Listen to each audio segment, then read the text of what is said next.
Welcome to Luca and Miguel. Enjoy the video. You should already have Zotero installed and Word closed. Open Zotero, then go to the Zotero Preferences pane and select the Site tab. Click the Word Processors button.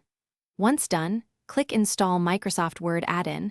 This places the plugin in Word's Extensions folder. You're doing this inside Zotero, so the plugin links your library directly to Word.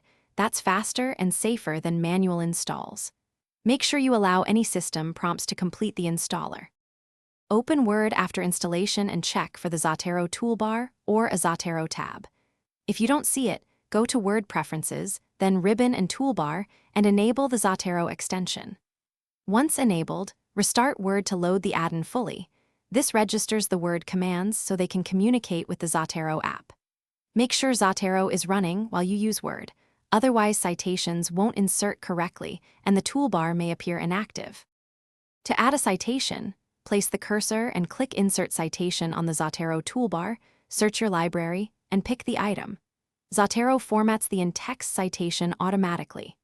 Once finished, click Insert Bibliography and Zotero compiles references. If citations don't appear, make sure Zotero is open, reinstall the Word add-in from Zotero Preferences, or reset Word's add-ins by removing and re-adding the plugin. That single reinstall fixes most sync or toolbar visibility problems. Thanks for watching and please subscribe. It's the best investment you'll ever make.